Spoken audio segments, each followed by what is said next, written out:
Hello बच्चों, कैसे हैं आप लोग। आई होप कि सब अच्छे होंगे। तो आइए स्वागत करते हैं एक बार फिर से आपका अपने केमिस्ट्री के यूट्यूब चैनल रसायन पर।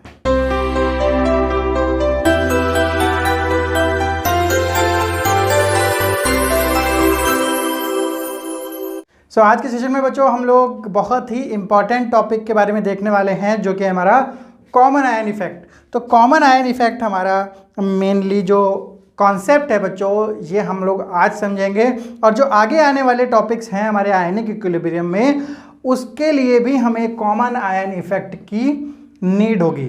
चाहे वो बच्चों टॉपिक हो हमारा बफर सॉल्यूशन का, जो नेक्स्ट वीडियोस में आने वाला है, चाहे वो टॉपिक हो साल्ट ऑफ हाइड्रोलिसिस यानी हाइड्रोलिसिस ऑफ सॉल्ट का, या फिर हमारा टॉपिक हो सॉल्युबिलिटी प्रोडक्ट का। तो बच्चों इन सारे जो टॉपिक हैं, इंपॉर्टेंट टॉपिक्स हैं, उनमें भी हमारा कॉमन आयन इफेक्ट देखने को मिलने वाला है। तो बच्चों ये इसलिए बहुत इंपॉर्टेंट हो जाता है, और सेपरेटली कॉमन आयन इफेक्ट भी एग्जाम्स में हमारे पूछा जाता है। तो आइए बच्चों शुरू करते हैं अपना जो one of the most important topic, common ion effect. Example में हम लोग लेंगे एक वीक इलेक्ट्रोलाइट। तो इलेक्ट्रोलाइट हमारा एसिड, बेस, सॉल्ट कुछ भी हो सकता है। तो यहाँ पर हम लोगों ने वीक बेस लिया है, और ये हमारा डिसोसिएट होगा एसीटेट आयन और H+ में। तो हमको पता है बच्चों, जो हमारा वीक इलेक्ट्रोलाइट होते हैं उनका जो डिसोसिएशन होता है वो पार्शियली डिसोसिएशन होता है, और उनके बीच में इक्विलिब्रियम मेंटेन हो जाता है। इसीलिए हम लोगों ने इसको रिवर्सिबल कंडीशन में लिखा हुआ है। इसके साथ हम लोग एक ऐसा सॉल्ट लेंगे इसका, जिसमें इन दोनों में के आयन में से कोई एक आयन कॉमन हो। तो यहाँ पर CH3CO नेगेटिव कॉमन है, और इसका सॉल्ट हम लोग लेंगे स्ट्रॉन्ग वाला। तो ये हमारा स्ट्रॉन्ग इलेक्ट्रोलाइट हो गया, और ये हमारा वीक इलेक्ट्रोलाइट हो गया। तो स्ट्रॉन्ग इलेक्ट्रोलाइट को अगर हम डिसोसिएट करेंगे तो क्या बनेगा, Na। लेकिन बच्चों आप लोगों को पता है कि जब स्ट्रॉन्ग इलेक्ट्रोलाइट को हम लोग डिसोसिएट करते हैं तो वो पार्शियली डिसोसिएट ना होके कैसा होता है, लगभग 100% डिसोसिएट हो जाता है। यानी सारा का सारा स्ट्रॉन्ग इलेक्ट्रोलाइट आयंस में कन्वर्ट हो जाएगा। इसलिए हम लोगों ने बच्चों यहाँ पर इरिवर्सिबल कंडीशन में इसको लिखा हुआ है। वेयर एज ये जो वीक इलेक्ट्रोलाइट है, इसको हम लोगों ने रिवर्सिबल कंडीशन में लिखा है, इक्विलिब्रियम मेंटेन हो चुका है। तो अब हम लोग देखते हैं कि इन दोनों कंपाउंड को जब हम लोग एक बीकर में लेंगे तो देखने को ये मिलेगा कि हमारा जो ये डिसोसिएशन ऑफ CH3COOH है, यानी वीक एसिड का जो डिसोसिएशन है वो और कम होने लगा। वैसे ही बच्चों कम होता है, लेकिन इन दोनों कंपाउंड के, इन दोनों इलेक्ट्रोलाइट के मिक्स होने के बाद में इसका डिसोसिएशन और कम हो जाता है। तो ऐसा क्यों होता है? इसलिए होता है बच्चों, ये जो हमारा एसीटेट आयन है ये इन दोनों में क्या है, कॉमन है। और जब ये कॉमन है तो इसका मतलब है CH3COO नेगेटिव की जो कंसंट्रेशन होगी वो क्या हो चुकी है, इंक्रीज हो चुकी है। तो जब इसकी कंसंट्रेशन इंक्रीज हो गई तो according to the Le Chatelier principle, Le Chatelier principle बच्चों हम लोगों ने पढ़ा था केमिकल इक्विलिब्रियम चैप्टर में। अगर आप लोगों ने अभी तक वो वीडियो नहीं देखी है तो बच्चों उसको देखिए जाके। तो ली चैटलियर ने बताया कि हमारा कोई इक्विलिब्रियम जब मेंटेन होता है तो उसके इक्विलिब्रियम को हम लोग शिफ्ट कर सकते हैं। शिफ्ट कर सकते हैं बहुत सारे वेरिएशन फैक्टर्स से। तो एक कंसंट्रेशन को चेंज करके भी हम लोग इसके इक्विलिब्रियम को चेंज कर सकते हैं। तो अगर प्रोडक्ट का जो कंसंट्रेशन को अगर हम लोग बढ़ाते हैं तो हमारी जो रिएक्शन होती है वो किधर की तरफ शिफ्ट होती है, वो हमारी बैकवर्ड साइड में शिफ्ट हो जाती है। क्योंकि यहाँ पर अगर कंसंट्रेशन बढ़ गया तो बच्चों ये आपस में रिएक्ट होने लगेंगे, और फिर से क्या होने लगेगा, रिएक्शन इधर आने लगेगी। और इधर आने का मतलब है कि डिसोसिएटेड फॉर्म से अनडिसोसिएटेड फॉर्म की तरफ रिएक्शन बढ़ रही है, यानी जो डिसोसिएशन ऑफ एसिटिक एसिड है वो कम होने लगेगा। तो जब हमारा CH3CO नेगेटिव आयन का कंसंट्रेशन बढ़ेगा तो हमारी जो इक्विलिब्रियम रिएक्शन है, और इक्विलिब्रियम कौन सी है, इसमें से ये वाली है, इसके साथ तो बच्चों कुछ होगा नहीं क्योंकि ये पूरा का पूरा डिसोसिएट हो चुका है। तो ये तो हमारी रिएक्शन में है ही नहीं, केवल ये दोनों आयंस हैं। तो हमारा जो इक्विलिब्रियम रिएक्शन होगी will move will move in backward direction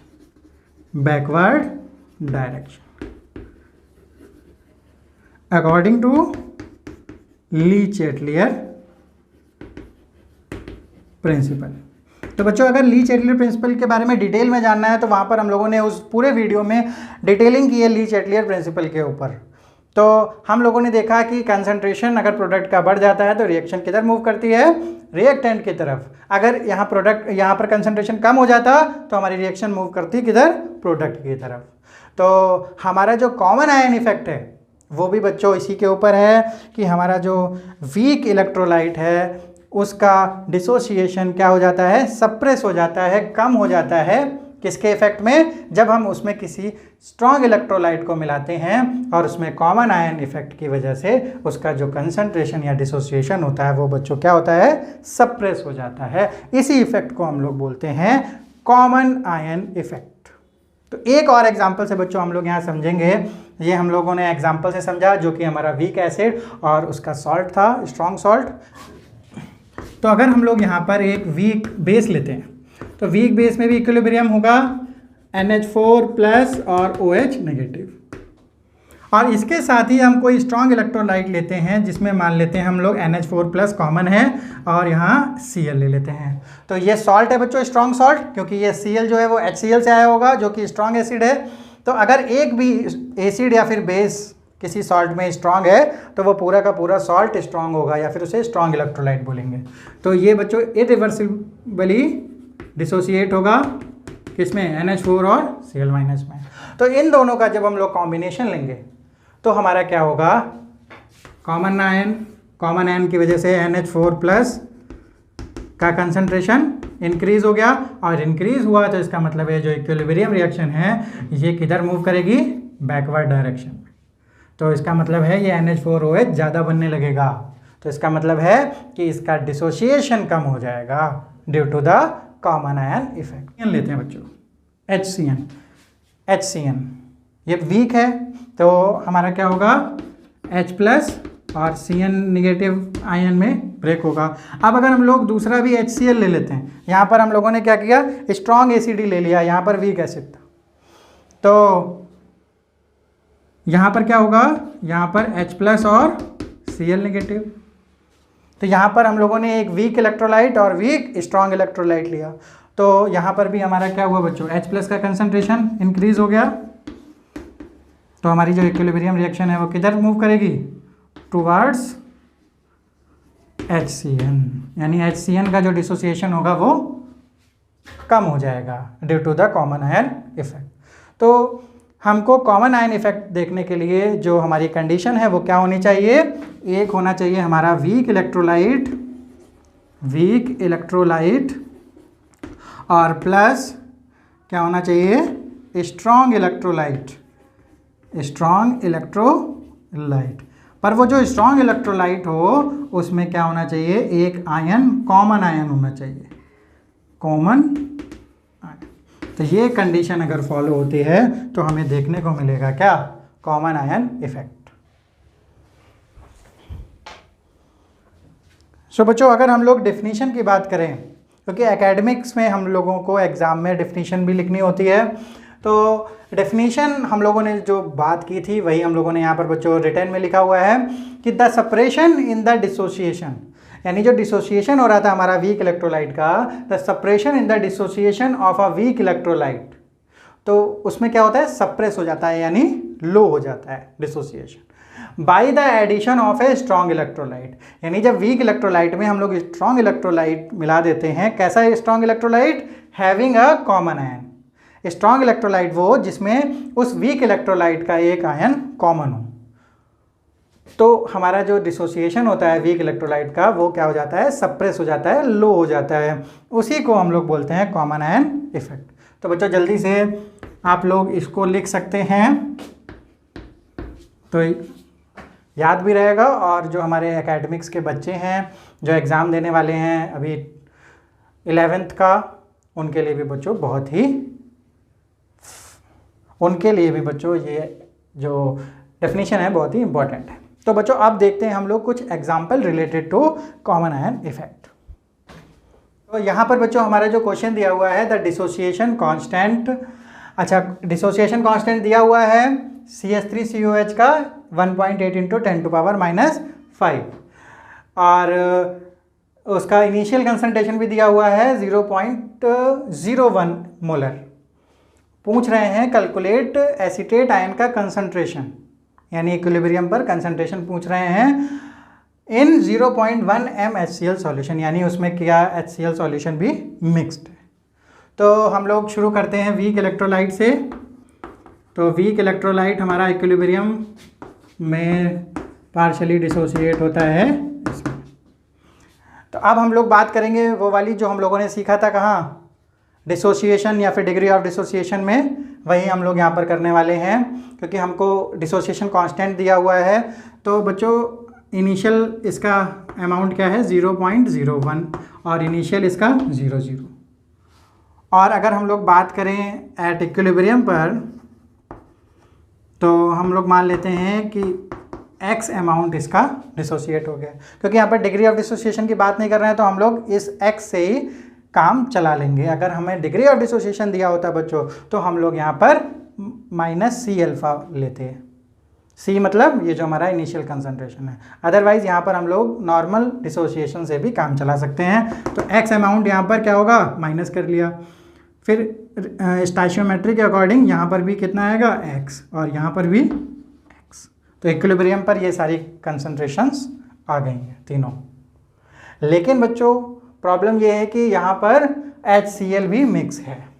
तो HCl जो होता है वो टूटता है H+ और Cl नेगेटिव में, और ये हमारा इरिवर्सिबली टूटेगा। इसका मतलब है 100% हमारा HCl H+ और Cl में कन्वर्ट हो जाएगा, क्योंकि ये क्या है स्ट्रॉन्ग इलेक्ट्रोलाइट, जबकि ये हमारा था वीक इलेक्ट्रोलाइट। तो इसकी कंसंट्रेशन हम लोग देख लेते हैं। इनिशियल क्या है 0.1 m और ये 0.0, पर कुछ समय बाद यानी जब ये इक्विलिब्रियम पे आएगी तब ये क्या होगा पूरा का पूरा क्या हो चुका होगा, कन्वर्ट हो चुका होगा। और कितना 0.1 0.1।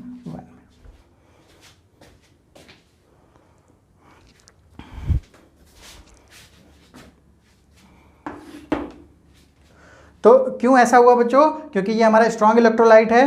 तो आफ्टर सम टाइम ये 100% डिसोसिएट हो जाएगा, तो 0 बचेगा और ये पूरा का पूरा जितना ये था उतना ही हमारा H+ और Cl नेगेटिव आयन आ जाएगा।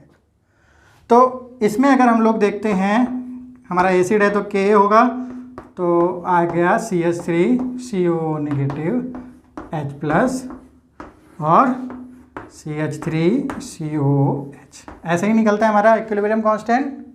तो अब हम लोग वैल्यू रखेंगे। तो वैल्यू रखने के लिए हमारे पास CH3CO नेगेटिव ये x है, और बच्चों हमारे पास ये क्या है वैल्यू x है, ठीक है। मल्टीप्लाई H+ की वैल्यू क्या है x, और केवल x नहीं है हमारा HCl से भी x यहाँ पर मिला हुआ। यही बच्चों इसी को बोलते हैं कॉमन आयन इफेक्ट, कि जब वीक इलेक्ट्रोलाइट के साथ स्ट्रॉन्ग इलेक्ट्रोलाइट मिलाया तो हमारा H+ कैसा हो गया, कॉमन हो गया। तो जब कॉमन हो गया तो हम लोग कंबाइन वैल्यू रखेंगे किसकी, H+ आयन की, x + 0.1 और CH3COH की वैल्यू कितनी है 0.01 -x। Ka की वैल्यू हमको पता है 1.8 इंटू 10⁻⁻5। अब बच्चों बात ये होती है कि जो हमारा x है वो क्या है, is very very very very less या फिर वेरी वेरी लेस, क्योंकि बच्चों ये जो x डिसोसिएट हुआ है वैसे ही हमारा ये 0.01 है और इसमें 5% से भी कम डिसोसिएशन होता है। जो हम लोगों को प्रैक्टिकली पता लगा है कि जो हमारा एसिटिक एसिड है उसका जो डिसोसिएशन है वो 5% से भी कम है। वैसे भी हमारा जो वीक इलेक्ट्रोलाइट्स होते हैं उनका डिसोसिएशन बहुत ही कम अमाउंट में होता है। तो हम लोग x की वैल्यू को अगर बहुत छोटा माने तो हमारा जो x + 0.1 है उसमें x की वैल्यू को हम लोग नेग्लेक्ट कर सकते हैं, यानी हम लोग x + 0.1 को 0.1 मान सकते हैं और 0.01 - x को भी 0.01, यानी x की वैल्यू को यहाँ पर नेग्लेक्ट कर सकते हैं। तो हमारे पास आज के की वैल्यू कितनी है 1.8 इंटू 10⁻⁵ इज इक्वल टू यहाँ पर आ गया हमारा 0.1 इंटू एक्स अपॉन 0। तो बच्चों इसको अगर हम लोग सॉल्व करेंगे तो आ जाएगा x इंटू 10 और 10 की वैल्यू इधर आती है तो x की वैल्यू आ जाएगी 1.8 इंटू 10⁻⁶।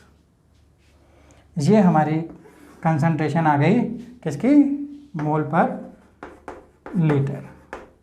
किसकी कंसंट्रेशन आ गई बच्चों, x, यानी x हमारा क्या है CH3CO नेगेटिव। तो हमसे पूछ क्या रहे थे, कंसंट्रेशन ऑफ एसीटेट आयन। तो एसीटेट आयन की कंसंट्रेशन हमारी यहाँ पर निकल के आई है 1.8 इंटू 10⁻⁶ मोल पर लीटर। तो बच्चों ये क्वेश्चन हमारा बेस था किस पर, कॉमन आयन इफेक्ट पर। तो हमको कॉमन आयन इफेक्ट जहाँ पर दिखाई पड़ेगा तो हम लोग कंसंट्रेशन क्या करेंगे, ऐड कर लेंगे, उस हिसाब से हम लोग यहाँ पर वैल्यू को फाइंड करेंगे।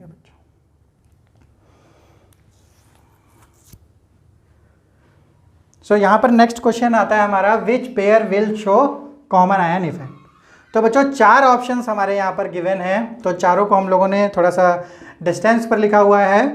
तो ये 4 ऑप्शन है हमारे, और इसमें से हमको बताना है कि कौन सा जो पेयर है वो कॉमन आयन शो करेगा। तो अभी बच्चों हम लोगों ने देखा कि कॉमन आयन शो करने के लिए कंडीशन क्या होती है कि एक हमारा वीक इलेक्ट्रोलाइट होना चाहिए और दूसरा स्ट्रॉन्ग होना चाहिए, और जो स्ट्रॉन्ग इलेक्ट्रोलाइट होगा उसमें से एक आयन कॉमन होना चाहिए। किससे कॉमन होना चाहिए, जो कि हमारा वीक इलेक्ट्रोलाइट में। तो देखते हैं बच्चों कौन सा हमारी कंडीशन यहाँ पर फॉलो कर रहा है। तो हमको कैसे पता चलेगा, तो BaCl2, ये सॉल्ट है बच्चों, तो स्ट्रॉन्ग है या वीक है, या इलेक्ट्रोलाइट है स्ट्रॉन्ग है या वीक है, तो कैसे पता चलेगा, ये हमारा कैसे बना होगा, BaOH2, यानी ये बेस होगा और HCl, तो एसिड और बेस से मिलता है हमारा सॉल्ट। तो ये हमारा कैसा है और ये कैसा है, दोनों हमारे स्ट्रॉन्ग हैं, तो ये हमारा स्ट्रॉन्ग होगा। तो कैसा है, ये स्ट्रॉन्ग इलेक्ट्रोलाइट, और ये हमारा किससे बना होगा, BaOH2 और HNO3, तो HNO3 भी बच्चों स्ट्रॉन्ग और BaOH2, तो ये भी हमारा स्ट्रॉन्ग इलेक्ट्रोलाइट। तो दोनों स्ट्रॉन्ग इलेक्ट्रोलाइट हैं, तो ये हमारा कॉमन आयन इफेक्ट नहीं शो करेगा। NaCl देख लेते हैं बच्चों, NaCl हमारा NaOH और HCl से बनता है, तो दोनों स्ट्रॉन्ग है, तो ये भी हमारा स्ट्रॉन्ग इलेक्ट्रोलाइट। HCl हमारा स्ट्रॉन्ग एसिड होता ही है, ये भी हमारा स्ट्रॉन्ग इलेक्ट्रोलाइट, तो ये भी हमारा कॉमन आयन शो नहीं करेगा।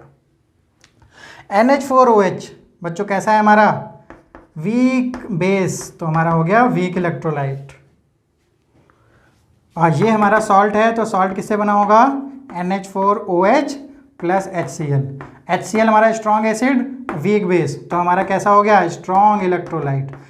स्ट्रॉन्ग इलेक्ट्रोलाइट होने के लिए बच्चों हमारा जो एसिड और बेस है वो दोनों स्ट्रॉन्ग हो, या फिर उन दोनों में से कोई भी एक स्ट्रॉन्ग हो, तो हमारा इलेक्ट्रोलाइट स्ट्रॉन्ग होता है।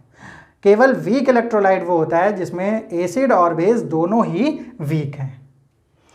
तो सॉल्ट के केस में बच्चों बात कर रहे हैं, वरना हमारा जो एसिड और बेस होता है वो तो साफ साफ दिखता है कि हमारा वीक है या फिर स्ट्रॉन्ग है। NaCN, तो हाँ बच्चों, तो इस केस में ये वीक इलेक्ट्रोलाइट और ये स्ट्रॉन्ग इलेक्ट्रोलाइट, तो इस केस में हमारा क्या करेगा, कॉमन आयन इफेक्ट शो करेगा। तो आंसर हमारा हो गया C। चेक कर लेते हैं बच्चों D वाला भी, तो D हमारा ये सॉल्ट है, तो किससे बना होगा, NaOH प्लस HCN, तो ये हमारा स्ट्रॉन्ग, ये हमारा वीक, तो ये हमारा क्या हो गया, स्ट्रॉन्ग इलेक्ट्रोलाइट। KCN किससे बना होगा, KOH plus HCN weak, KOH strong, तो ये भी स्ट्रॉन्ग, तो ये भी हमारा कॉमन आयन इफेक्ट नहीं दिखाएगा। तो हम लोगों ने देखा कि बच्चों किस तरीके से हम लोग स्ट्रॉन्ग इलेक्ट्रोलाइट, वीक इलेक्ट्रोलाइट पहचान कर उसको हम लोग कॉमन आयन इफेक्ट की कंडीशन में रखकर पहचान पाते हैं कि वो कॉमन आयन इफेक्ट शो करेगा या नहीं। तो बच्चों ये आज की क्लास थी, बहुत ही इंपॉर्टेंट हमारा टॉपिक था। तो आई होप कि ये कॉमन आयन इफेक्ट आपको समझ में आया होगा। तो बच्चों अगर आप लोगों ने अभी तक चैनल को सब्सक्राइब नहीं किया तो चैनल को सब्सक्राइब कर लीजिए और वीडियो को लाइक कर दिया करिए। और हम लोग इसी तरीके से आपके फ़ायदे के इंफॉर्मेटिव वीडियोस लाते रहेंगे। हमारे साथ जुड़े रहिए और आपको इसी तरीके से नीट और जेई और आपके जो एकेडमिक्स के वीडियोस हैं वो इसी तरीके से लगातार मिलते रहेंगे केवल और केवल ई रसायन पर। तो बच्चों अब हम लोग मिलते हैं नेक्स्ट वीडियो में, जहाँ पर हम लोग चर्चा करेंगे अपने नेक्स्ट टॉपिक की। टिल देन बाय बाय, मिलते हैं।